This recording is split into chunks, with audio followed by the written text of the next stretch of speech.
Assalamualaikum warahmatullahi ta'ala wabarakatuh. Alhamdulillahi rabbil alamin. Wassalatu wassalamu ala rasulina Muhammadin wa ala alihi wa sahbihi ajma'in. Allahumma aghnina bil ilmi wa zayyinna bil hilmi wa akrimna bit taqwa wa jammilna bil afiyati ya arhamar rahimin. Rabbi shrah li sadri wa yassir li amri wahlul 'uqdatam min lisani yafqahu qawli. Rabbi yassir wa la tu'assir wa tammim bil khair wa bika nasta'in wa la hawla wa la quwwata illa billahil aliyyil azim. Alhamdulillah tuan-tuan, puan-puan yang dirahmati Allah Subhanahu wa taala. Kita dalam bab yang terakhir pada hari ini di bawah satu bab yang besar dalam pengajian asas usulul fiqh kita, iaitu al-adillah asy-syar'iyyah ataupun al-masadir asy-syar'iyyah, dalil hukum hakam, sumber pensyariatan. Yang terakhir adalah istishab. Kita dah bincanglah dari sudut definisinya, jenisnya, dari sudut boleh jadikan hujah ataupun tidak, sebagai mazhab berpegang, sebagainya tidak. Okey, hari ini kita nak bincang tentang aplikasi penggunaan kaedah dalil istishab ke atas hukum hakam, melalui perantaraan kaedah fiqhiyah. Okey tuan-tuan, puan-puan yang dirahmati Allah, tuan-tuan masih ingat semalam kita ada bincangkan dua perkara dalam bab kita panggil pembahagian al-istishab. Al-istishab pembahagiannya adalah ada dua yang kita bincangkan semalam, iaitu istishab adamul asli dan juga istishab al-thubut. Okey, kita tengok papan hitam, kita ulang sikit je semalam untuk lebih faham. Nampak semalam macam tak apa nak jelas. Okey, apa dia jenis istishab? Okey, istishab. Okey, yang pertama kita lihat dipanggil sebagai istishab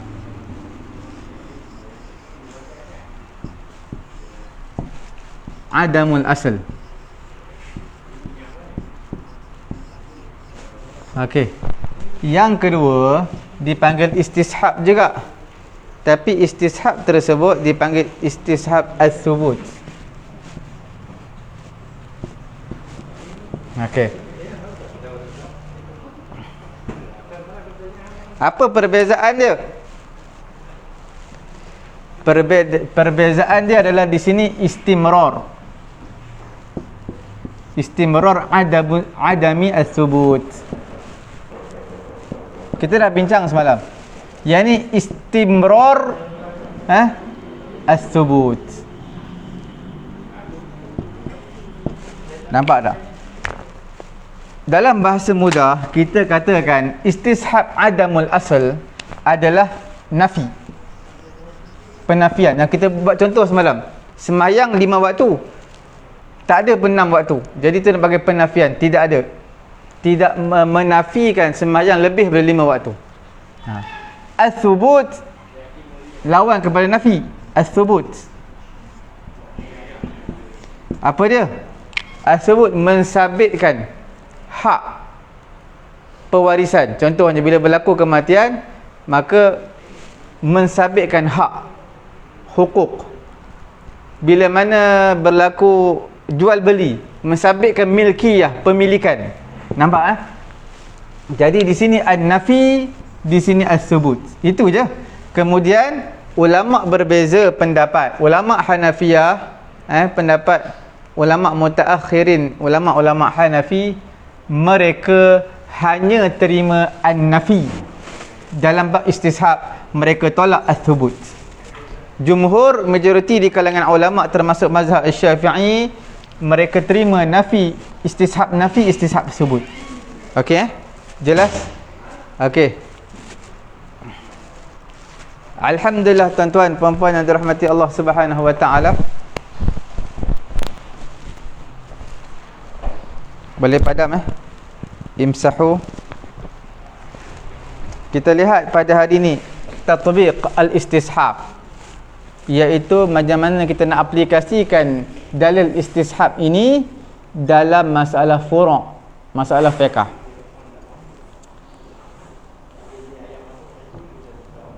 Kita lihat kaidah yang pertama dipanggil al-aslu fil asya al-ibahah. Okey. Apa dia? Asal pada setiap sesuatu itu adalah harus, iaitu asal pada apa yang Allah Ta'ala ciptakan daripada perkara-perkara yang bermanfaat, iaitu halal dan juga harus. Dia tidak haram, melainkan apa yang datang nas yang soreh daripada syari' tentang pengharaman sesuatu perkara, maka jadi haram. Apabila tidak ada nas yang sahih, tidak ada dan lam yakun sarihan fid dalalah 'ala al-hurmah, dan tidak ada secara jelas petunjuk yang menunjukkan perkara tersebut haram, maka dia tetap hukumnya halal. Nampak al-aslu fil asya al-ibahah. Ini kaedah yang tunjanglah, yang asas dalam 5 al-umur fi maqasidiha. Al-aslu okey fil asya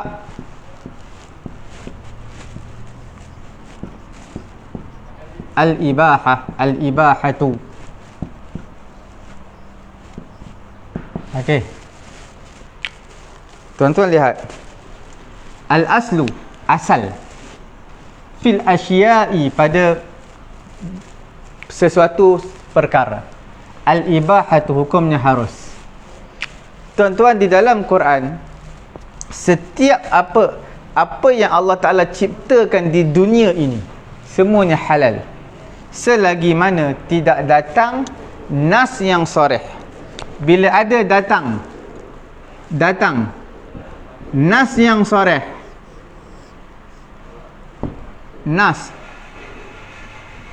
yang soreh tentang pengharaman sesuatu, bitahrimihi, pengharaman sesuatu, maka dia akan jadi perkara tersebut adalah haram. Kalau tidak ada nas yang soreh, ataupun tidak ada dalalah yang soreh, petunjuk yang soreh tentang pengharaman sesuatu, maka hukumnya halal. Tetapi bila ada nas yang soreh, bila ada dalalah yang soreh, yang jelas tentang pengharaman sesuatu, maka hukumnya haram. Nampak selagi mana tidak ada dalil Quran hadis, semua halal. Sebab tu perkara yang halal banyak, perkara yang haram sedikit, apa yang sabit dengan nas Al-Quran. Okey, tuan-tuan, puan-puan yang dirahmati Allah Subhanahu wa taala. Kita lihat ulama-ulama mengambil dalil asal pada setiap sesuatu. Apa dia? Asal pada setiap sesuatu hukumnya halal. Asal pada setiap sesuatu dan juga setiap kemanfaatan hukumnya harus. Setiap manfaat, setiap perkara hukumnya adalah al-ibahah, harus. Dengan ayat Al-Quran dan juga hadis An-Nabawiyah. Apa dia dalil Al-Quran? Huwallazi khalaqa lakum ma fil ardi jami'a. Huwallazi khalaqa lakum ma fil ardi jami'a. Allah Ta'ala yang menciptakan untuk kamu semua di bumi ini, semuanya untuk kamu. Dalam suratul Baqarah ayat ke-29. Dalil Quran. Apa dia? Huwallazi khalaqa lakum ma fil ardi jami'a. Allah Ta'ala menciptakan bagi kamu ma fil ardi. Ma tu umum, ta'mim. Semua yang ada di dunia ni semua untuk manusia. Okey. Jami'a sebagai taukid lagi. Jami'a. Kemudian lakum, untuk kamu, untuk manfaat, kemanfaatan kamu yang ada dekat dunia, semua halal. Melainkan apa yang Quran sebut haram, haram. Itu dalil daripada Quran. Dalil dalam hadis Nabi, ma ahallallahu fi kitabih fahuwa halal, wa ma haruma fahuwa haram. Okey. Wa ma sakata anhu fahuwa afun. Perkataan Nabi SAW, kita lihat dalil daripada hadis. Ma ahallallah, apa yang Allah Ta'ala halalkan, okey, fi kitabihi, di dalam kitab Allah, ma ahallallahu fi kitabihi, apa yang Allah Ta'ala halalkan dalam kitab Allah, maka fahuwa halalun, fahuwa halalun, dia adalah hukumnya halal. Okey, halal. Wa ma haruma, apa yang Allah Ta'ala haramkan, fahuwa haramun, dia adalah haram. Apa yang Allah halal, halal. Apa yang Allah haram, haram. Menjadi persoalan dalam terakhir hadis ni, iaitu wama sakata anhu, wama sakata anhu, apa yang Allah tak sebut, sakata an, tak sebut, diam, fahuwa afun, maka dia adalah fahuwa afun, itu yang Allah maafkan. Maafkan maksud apa? Halal. Okey, apa yang Allah tak sebut dalam Quran, halal. Okey,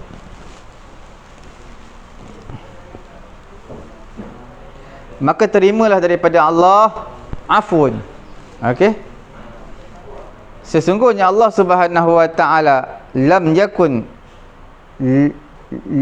la yansa syai'an wa tala wa ma kana rabbuka nasiya. Allah Taala tak lupa sesuatu. Wa ma kana rabbuka nasiya, dalam surah Maryam ayat yang ke-64 menyatakan wa ma kana rabbuka nasiya, Allah Tuhan kamu tidak lupa. Dan di sana ada lagi beberapa kaedah dalam bab fiqh datang daripada kaedah al-aslu fil asya' al-ibahah. Tuan-tuan, puan-puan dirahmati Allah, sebab itu saya katakan al-aslu fil asya' al-ibahah adalah tunjang dalam kaedah fiqh. Seperti mana al-umur bimaqasidihah, seperti al-adah muhakkamah. Okey, sebab apa ya? Kita katakan dia adalah ibu, tunjang. Kerana di bawahnya, tuan-tuan akan jumpa di bawah kaedah ini cabangan daripada pelbagai kaedah-kaedah yang lain. Okey, kita lihat apa dia dari sudut makanan, at'imah, makanan. Okey, makanan. Al-aslu, asal fil at'imah, pada makanan, at'imati, pada makanan adalah al-ibahah, al-ibahatu. Okey, asal pada setiap makanan adalah halal, selagi mana kita tak nampak jelas haramnya, tak ada dalil mengatakan haram. Melainkan apa nas yang kata haram, maka haram. Contoh, haiwan, tumbuh-tumbuhan, tak tahu haiwan ni haram ke halal, jadi tak ada dalam hadis dikira halal, tak ada dalam Quran dikira halal. Melainkan haiwan yang hadis sebut kuku yang tajam, macam kucing tak boleh, ada taring kucing tak boleh makan. Burung helang tak boleh. Okey. Jadi di sini haiwan ataupun tumbuhan yang tak diketahui boleh makan tak boleh dikira halal. Sebab apa halal? Sebab asal pada setiap sesuatu adalah ibahah, harus. Kita tuan-tuan kena faham. Macam zirafah. Zirafah, okey, dia adalah halal makan sebab Quran tak sebut, hadis tak sebut. Apa dalil zirafah tu halal? Apa dalil? Dalil al-aslu fil asya' al-ibahah. Itu dalil dalam kaedah istishab. Itu kita menyatakan istishab adalah satu dalil, satu sumber pensyariatan untuk mensabitkan hukum.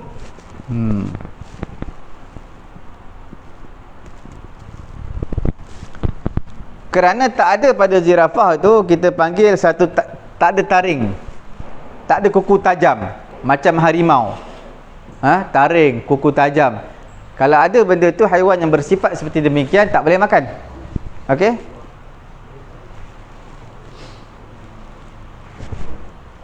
Kemudian diadaptasikan dalam bab al-muamalat. Ni bab makanan. Dalam bab al-muamalat, guna kaedah yang sama. Al-aslu fil muamalat muamalat al-ibahatu. Setiap akad dalam bab muamalat ni semuanya halal, harus. Melainkan apa yang nas, hadis, Quran datang ia adalah haram. Ada unsur-unsur haram, elemen haram seperti riba, gharar, penipuan, khianat, maka hukumnya haram. Kalau tak ada, halal.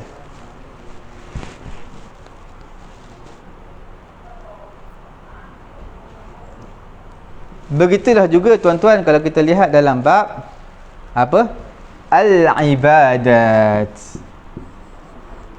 Sedikit berbeza bab ibadat. Al-aslu fil ibadat, apa dia? Al-aslu fil ibadat al-man'u ataupun at-tawaqqufu. Nampak tak? Al-man'u ataupun at-tawaqquf. Asal pada setiap sesuatu, asal pada setiap ibadat itu adalah larangan, ataupun kita panggil at-tahrimu, haram, ataupun tauqif, sehingga jelas sebab pensyariatannya, maka baru kita boleh buat. Dalam bab ibadat, asal pada ibadat adalah al-man'u, tak boleh buat. Dalam ibadat, mana boleh kita sembahyang suka-suka hati kita? Sembahyang isyak waktu subuh, sembahyang ataupun kita nak puasa, ubah bulan Ramadan di bulan yang lain. Sebulan wajib puasa, tak payah buat bulan Ramadan, buat bulan lain, tak boleh. Asal pada ibadat al-man'u, tawaqquf, tauqif. Apa yang Quran kata, hadis kata, kita ikut. Yang tak ada tak perlu ikut, tak perlu buat lah. Itu dalam bab ibadat. Tuan-tuan, dalam satu lagi dalam bab al-munakahat. Munakahat ni apa? Munakahat ini dalam bab pernikahan, akad nikah. Dalam bab munakahat, al-aslu fil abda', fil ibda' at-tahrim. Ibda' ke abda'? Okey. Al-aslu fil abda'. Kalau salah nanti tuan-tuan tengoklah kamus. Abda'. Okey. Adalah abda' ni makna plural iaitu kita panggil kemaluan lah. Kemaluan. Adalah at-tahrim. At-tahrimu. Asal pada setiap al-abda' at-tahrim. Sehingga yakin sebab halal dengan sebab nikah, maka baru jadi halal. Yakin. Asal tak boleh nikah. Sebab itu dalam bab pernikahan, okey, kita tak tahu ini halal ke tak halal, ni boleh kahwin tak boleh kahwin, maka tak boleh. Asal pada dalam bab perkahwinan, maka al-abda' hukumnya tahrim, tak boleh. Tak boleh kahwin. Melainkan kita yakin. Contoh nak kahwin dengan seorang perempuan. Dia ni adik-beradik susu aku ke tidak? Kalau adik-beradik susu ke tidak, maka ambil yang asal. Asal dalam bab perkahwinan maknanya tahrim, tak boleh kahwin. Melainkan kita yakin, oh ini bukan adik-beradik susu aku ni, baru boleh kahwin. Okey. Dia kena yakin. Yakin halal, yakin boleh, baru boleh. Kalau was-was tak boleh. Itu dalam bab munakahat, perkahwinan.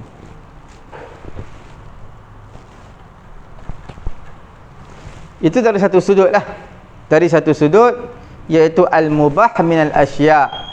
Perkara-perkara yang harus ini semuanya adalah al-manafi'. Manfaatnya adalah untuk linnas, kepada manusia. Okey. Kepada semua manusia. Tetapi sebaliknya, perkara-perkara yang bukan mubah, bukan ibahah, bukan diharuskan, perkara yang dilarang, maka dia diharamkan oleh Allah Subhanahu Wa Taala sebab dia memudaratkan. Manfaat untuk manusia, mudarat, maka diharamkan manusia buat. Sebab tu dalam hadis menyatakan la darara wa la dirara. Tidak ada mudarat dalam Islam, dan juga tidak ada membalas kemudaratan dalam Islam. Okey. Ini dikeluarkan oleh hadis yang dikeluarkan oleh Imam Hakim dalam Mustadraknya. Okey. Dan hadis ini dipanggil hadis yang sahih. Isnadnya sahih, mengikut syarat Imam Muslim. Okey.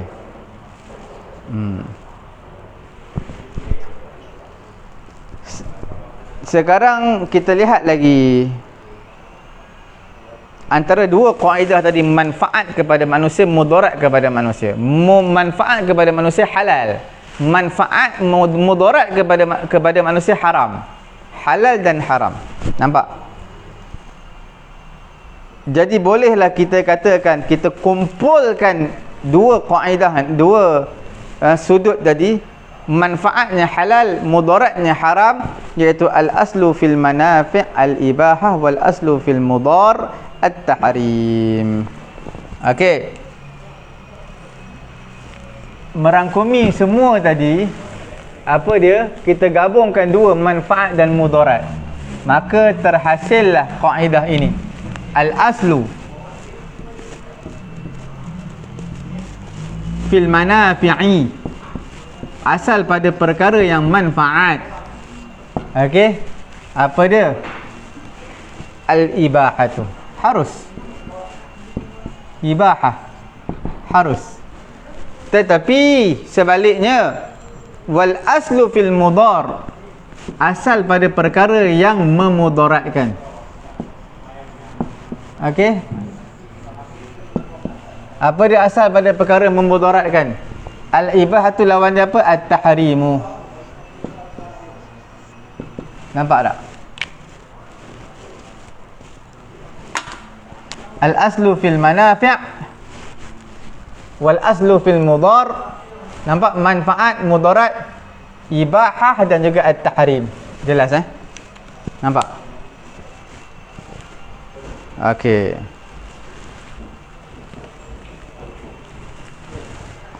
Kaedah yang pertama yang asal kita kata al-aslu fil asya'. Apa dia?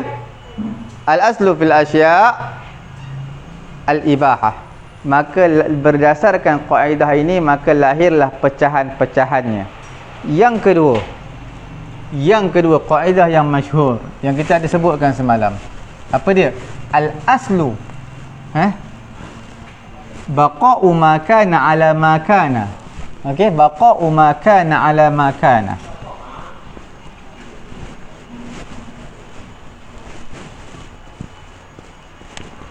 Al-aslu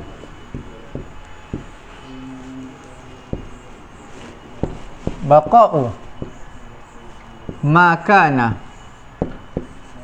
ala ma kana. Okey, asal adalah kekalkan makana ala makana. Okey, kekal sesuatu di atas sesuatu tu, ke atas sesuatu. Apa maksud dia? Okey,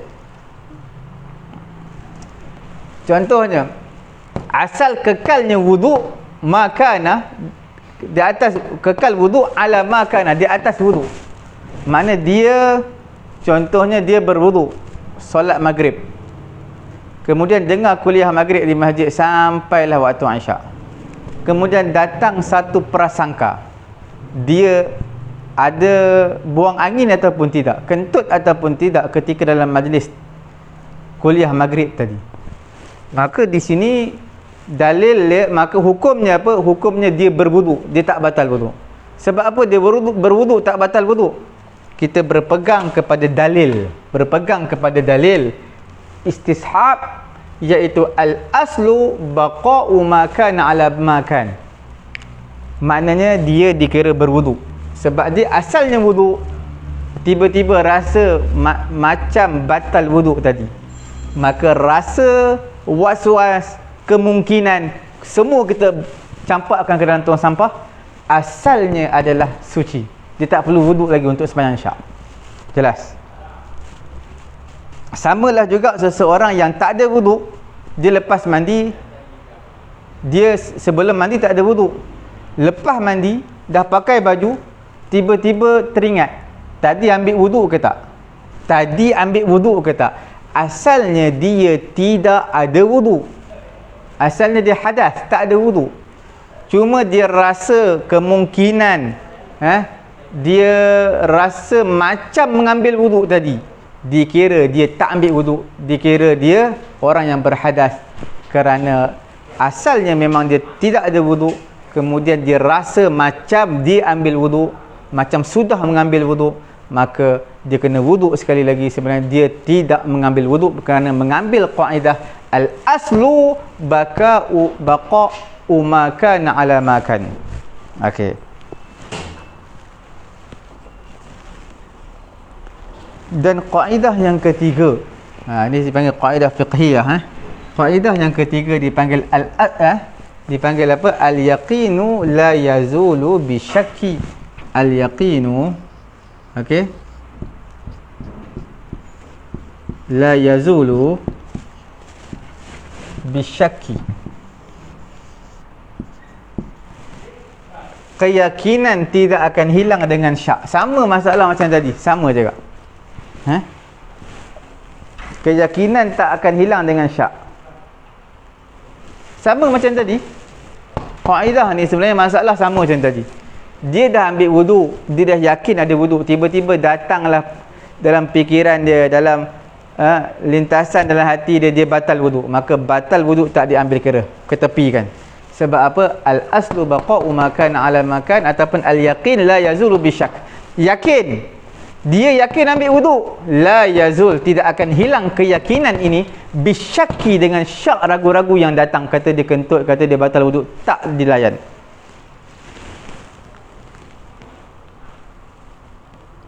Sama juga siapa yang telah berkahwin dengan akad kahwin yang sah, tiba-tiba rasa macam dia cerai isteri dia, rasa, maka semua tu diketepikan.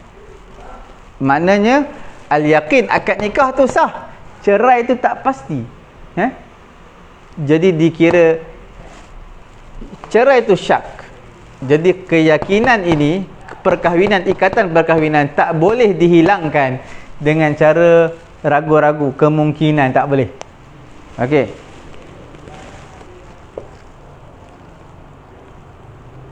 Jadi apa kena mengena istishab di sini? Istishab ni, tuan-tuan, yang kita bincang dalam bab yang sekarang ni, bab apa? Istishab. Apa kena mengena dengan bab ni? Kaedah ni.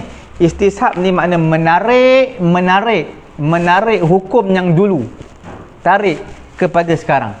Asalnya dia ada wuduk, asalnya dia tarik hukum yang dia ada wuduk, sampailah sekarang yang dia was-was ni dah batal wuduk, kita tarik hukum dulu sampai sekarang masih ada wuduk. Nampak Okey. Satu lagi kaedah terakhir dalam istishab ini, al-aslu bara'atu zimmah. Apa dia al-aslu?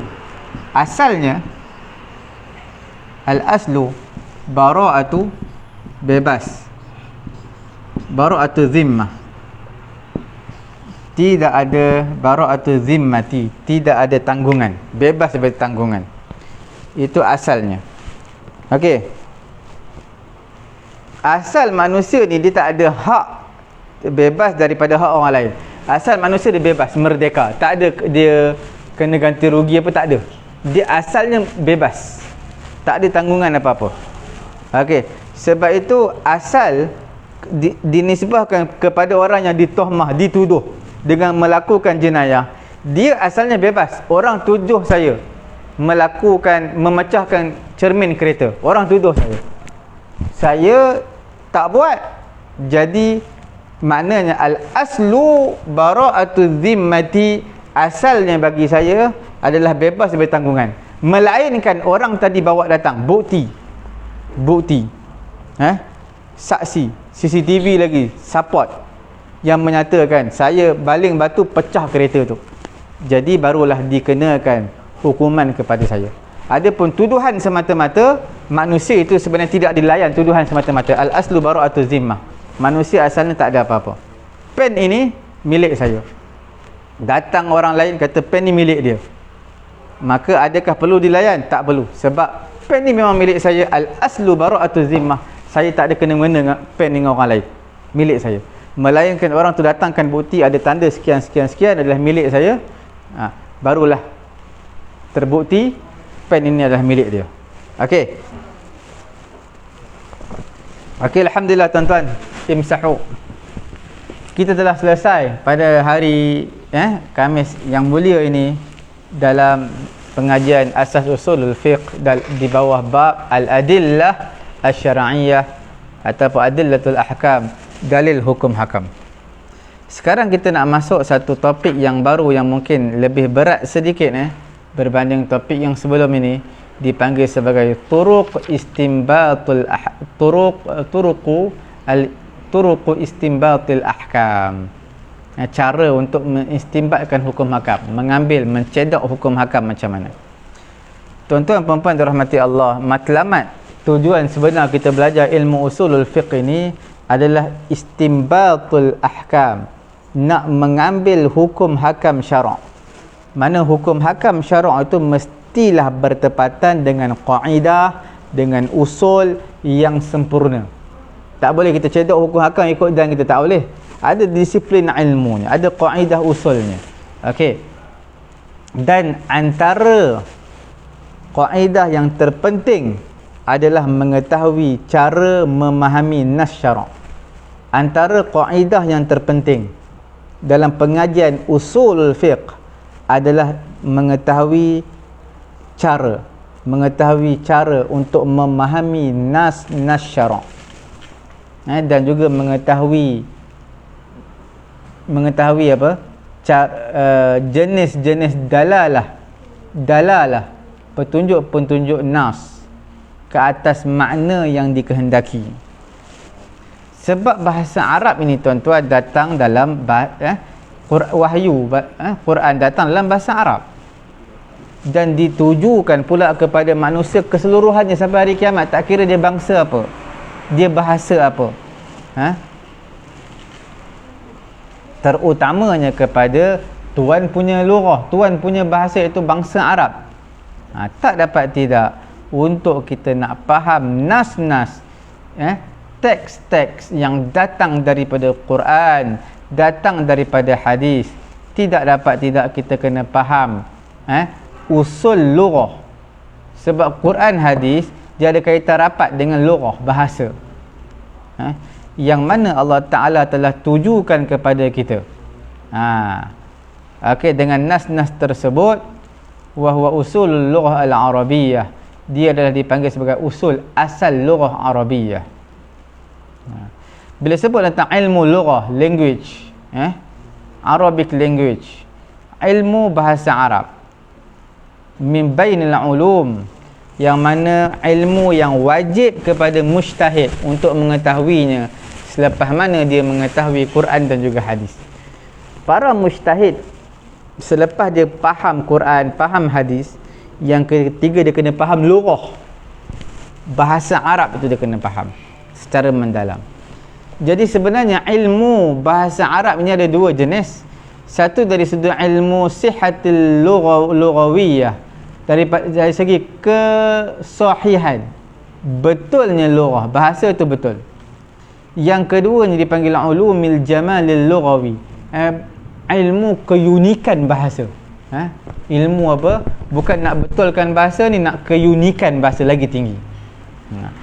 Jadi bila sebut tentang ilmu yang nak betulkan bahasa ni, ada beberapa lah. Satu dipanggil ilmul aswat, suara, sifat huruf sebutan tu betul.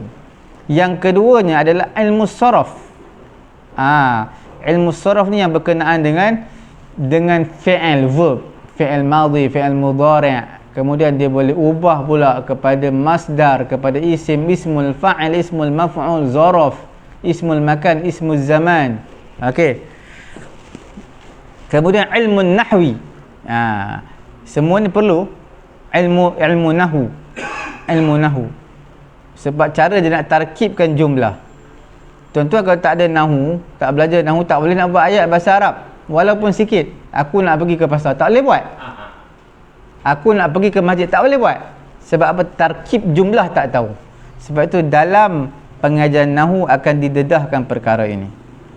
Okey. Kemudian dalam nahwu juga ada uslub yang pelbagai, yang ditakbirkan dengan pelbagai jenis. ada istifham, pertanyaan, question, ada amar, suruhan, ada nahi, larangan, ada ta'ajub, keunikan, kekaguman, ada doa, nida, seruan, tamanni, cita-cita, okey, taukid, penegasan, istithna, pengecualian, exception, taksis, spesifik, pengkhususan. Dan yang keempatnya dipanggil ilmu dalalah. Dalalah. Ilmu dalalah ada dipanggil dalalah asasiyah, iaitu untuk mufradat.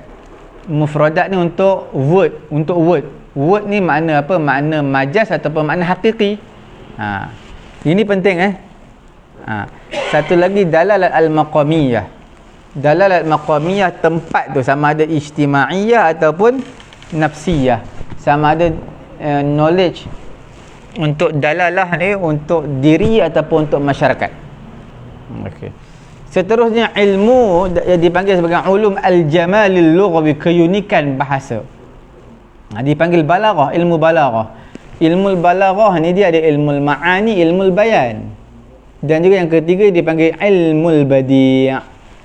Itu dalam balaghah. Mana kitab balaghah tiga ni dia akan bincangkan, iaitu yang pertama apa? Ilmu bayan, ilmu ma'ani. Apa itu ilmu ma'ani dalam balaghah? Dia merangkumi uslub al-qasr, uslub al-ijaz, ringkas, uslub al-fasl. Fasal makna apa? Maknanya berpisah. Al-wasal, sambung. At-taqdim wa at-ta'khir, ada letak depan, ada letak belakang. Okey, wal-zikr wal-hazaf, ada yang disebut, ada tak disebut. Itu semua dalam balaghah. Dalam Quran ada banyak contoh ni. Ilmul bayan yang keduanya. Ilmul bayan ni kalau tuan-tuan belajar balaghah, dia akan nak menceritakan tentang wasail ta'biril ma'ani, perantaraan untuk menterjemahkan ibarat makna tu dengan darajat yang mutafawitah, dengan kita panggil darajat, peringkat yang berbeza-beza dari segi kekuatannya. Contoh seperti tashbih,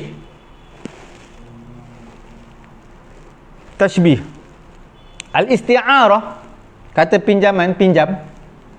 Kadang-kadang perkataan ni maksudnya kesesatan, tapi diletakkan apa? Kegelapan. Sepatutnya ayat sebenarnya hidayat, petunjuk, tapi diletakkan sebagai cahaya. Isti'arah, dipinjamkan.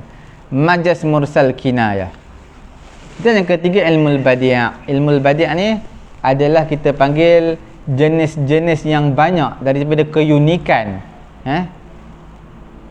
Macam mana perhiasan bahasa tu dari segi kalam, dari segi perhiasan bahasa.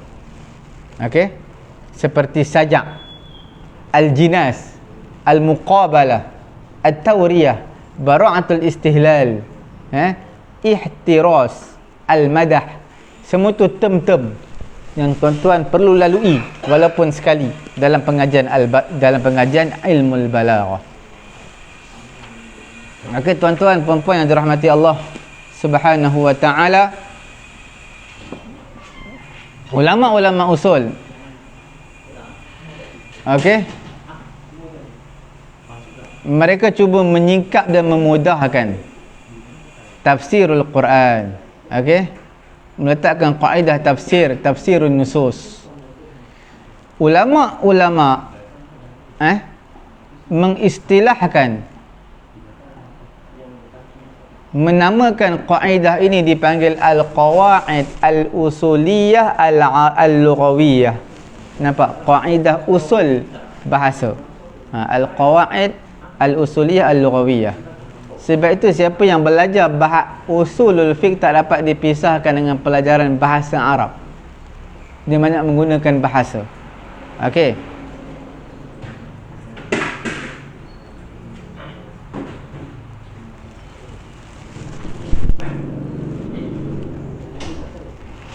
Okey.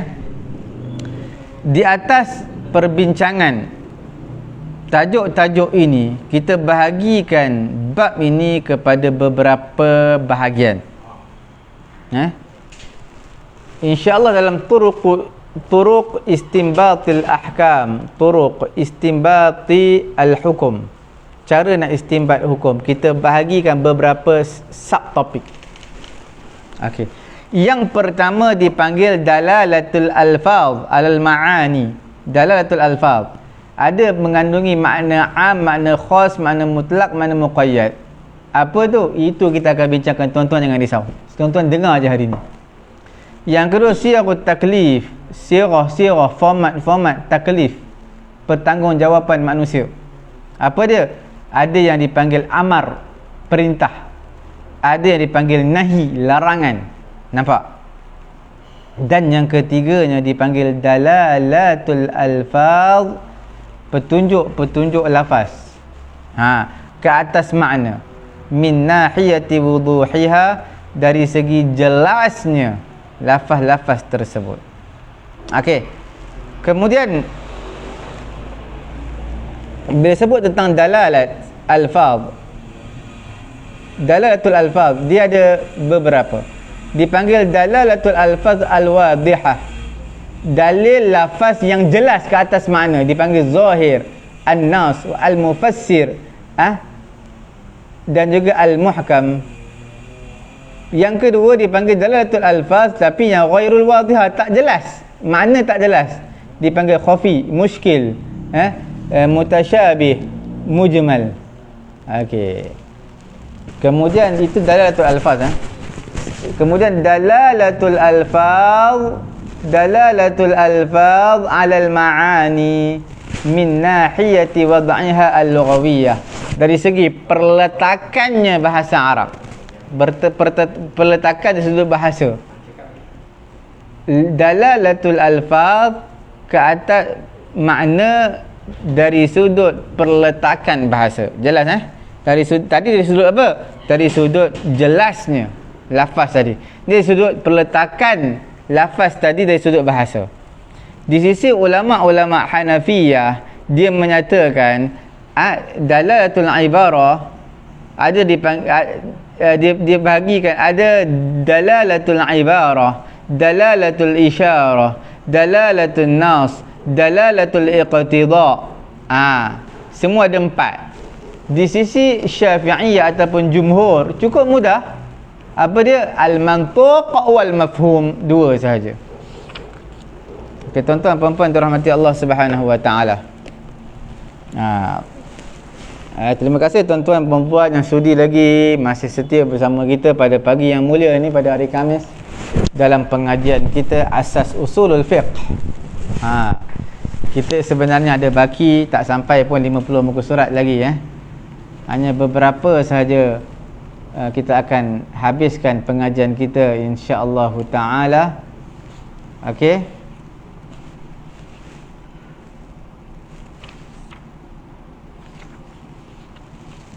Kita nak bincangkan sekarang, insya-Allah kita akan masuk dalalatul alfaz alal ma'ani min nahiyati syumuliha, dari segi syumul, merangkumi semuanya. Dalalatul alfaz. Okey. Okey, kita lihat ulama-ulama usul mereka bahagikan lafaz kepada beberapa bahagian. Ada dari segi afrad, dari segi awsaf, sifat. Tuan-tuan lihat dulu. Kita nak bincang tentang dalalatul alfaz 'alal ma'ani min nahiyati syumuliha. Okey. Tajuk besar dia apa ni? Kita nak bincang tentang dalalatul alfaz 'alal ma'ani. Okey? 'alal ma'ani min nahiyati syumuliha, dari segi kesyumulan dia. Okey tuan-tuan, bila sebut tentang dalalatul alfaz, sebut apa? Dalalatul alfaz, tapi dari sudut apa tu? Min haitsul afrad. Min haitsul afrad. Maka di sini dia ada 2. Sama ada dipanggil am ataupun khas. Itu 2 je.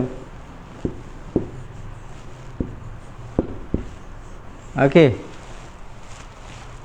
Bila sebut tentang dalalatul alfaz tapi min haitsu awsaf, min haitsu awsaf sifat. Di sini dia terbahagi kepada dua juga ya. Terbahagi kepada dua juga, dipanggil sebagai mutlaq dan juga muqayyad. Okey, mutlaq dan juga muqayyad. Nampak tak? Ini yang tuan-tuan perlu tahu itu sebelum kita masuk lebih jauh. Ni dari segi apa ni? Dalalatul alfaz, petunjuk lafaz ke atas makna tu min nahiyati syumuliha, dari segi syumul, merangkumi semua. Bila sebut tentang afrad merangkumi semua manusia, contoh, maka dia ada am, lawan dia adalah khas. Bila sebut merangkumi semua sifat, maka disebut mutlaq. Kalau tidak, lawan dia adalah muqayyad. Jelas? Okey.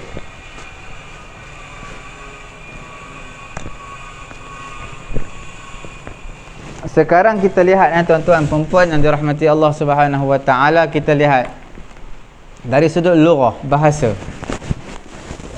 Apa dia? Dari sudut bahasa.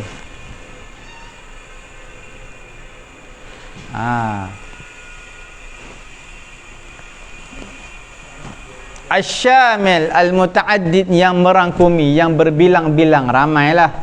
Jadi di kalangan bila sebut tentang am, jadi pada ammahum al-khairu, makna syamalahum, merangkumi, menta'mimkan, mengumumkan kebaikan kepada semua.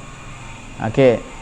Cuma dari sudut istilahnya adalah lafaz yang satu yang menunjukkan ke atas musammayain, dua yang dinamakan, ataupun lebih. Contoh, lafaz yang satu, tuan-tuan lihat apa dia? Satu lafaz,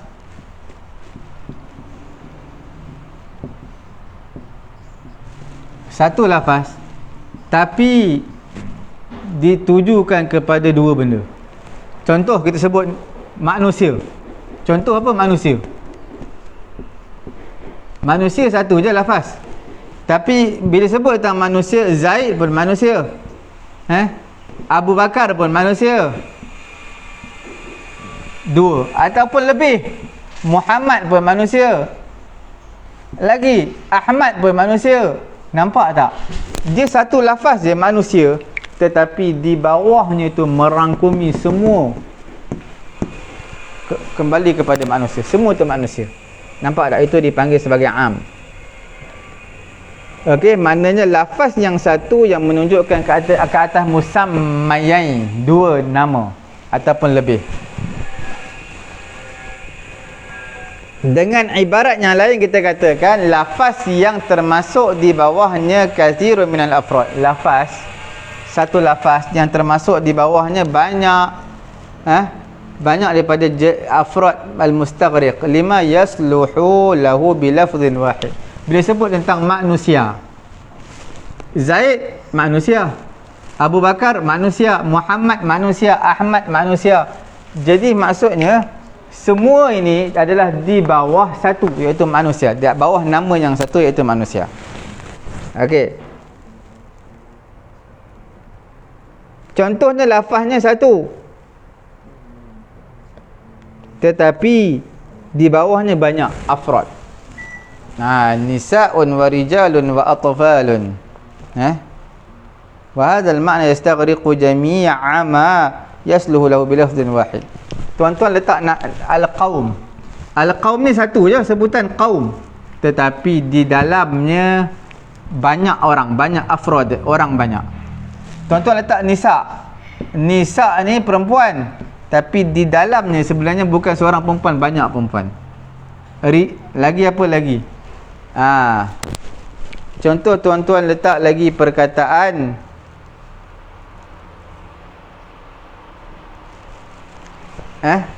banyaklah. Al-qabilah, di dalam qabilah tu ramai, bukan seorang. Okey, nampak Sekarang kita nak bincang yang kedua, dipanggil sebagai format umum. Format umum. Apa tu format umum? Sirah, kita panggil siyaq al-umum. Lafaz-lafaz yang menunjukkan ke atas umum ni banyak tau. Banyak. InsyaAllah ta'ala, adakah sempat kita bincang pada hari ini? InsyaAllah kita lihat. InsyaAllah mungkin ini bab terakhir kita pada pagi yang mulia ni. Kita baca dulu. Lafaz yang menunjukkan ke atas umum ni banyak. Di antaranya lafaz yang diletakkan untuk ifadatul umum, seperti perkataan kullu, jami'. Okey. Kalimah kullu hiya aqwa siyagul umum. Kullu perkataan yang paling kuat. Kuatlah, penegasan lebih kuat. Contoh, kullu nafsin dha'iqatul maut. Perkataan yang kedua adalah nama al-mu'arraf yang dimakrifahkan dengan alif lam. Contoh, wal 'asri innal insana lafi khusr. Nampak? Innal insana, alif lam tu. Jadi lafaz insan tu am. Dia mentakmimkan setiap manusia. Okey. Setiap manusia dalam kerugian. Jadi alif lam tersebut merangkumi semua manusia. Jadi wa yashmal jama' mislu kalimati ar-rijal. Dia merangkumi, walaupun dia insan, satu perkataan je, tetapi seperti mana perkataan jama' ar-rijal, al-muslimin, al-muslimat. Seperti itu juga isim jama'. Seumpama kalimah al-qaum, isim jenis, seperti mana perkataan at-tamar. Okey, tuan-tuan puan-puan dirahmati Allah Subhanahu wa taala. Okey. Tuan-tuan puan-puan yang dirahmati Allah Subhanahu wa taala. Kita lihat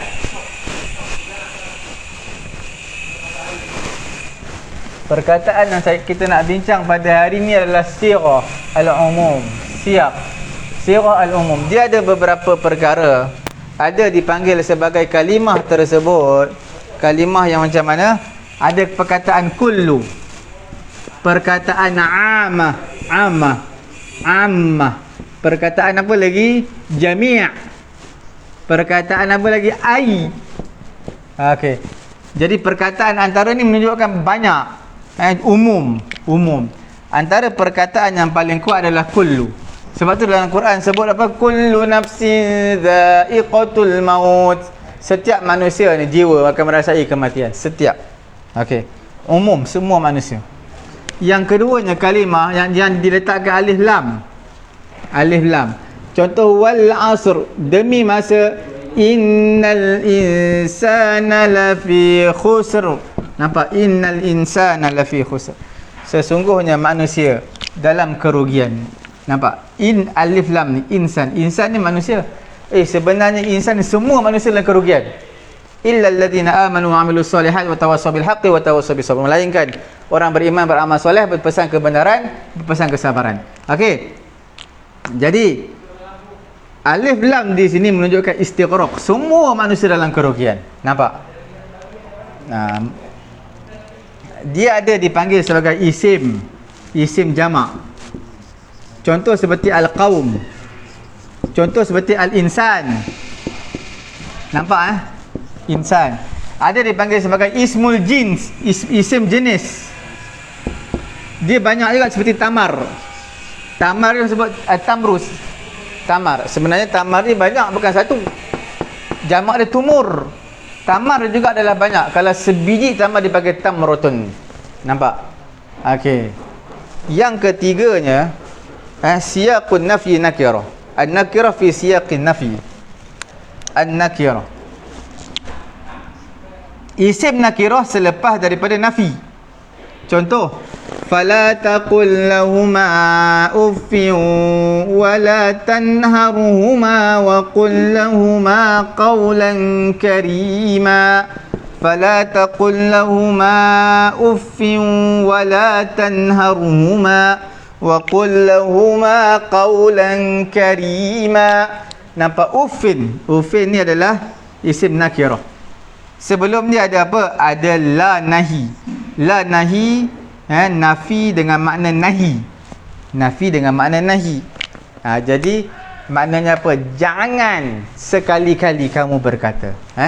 Kita panggil secara totally. secara umumnya. Jangan sebut kepada ibu kamu, kedua ibu bapa kamu, tak boleh sebut. Okey.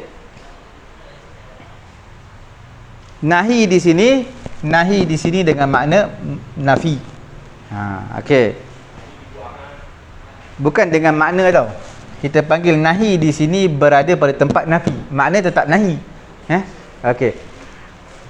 Yang keempat dipanggil ismul mausul. Ismul mausul lah.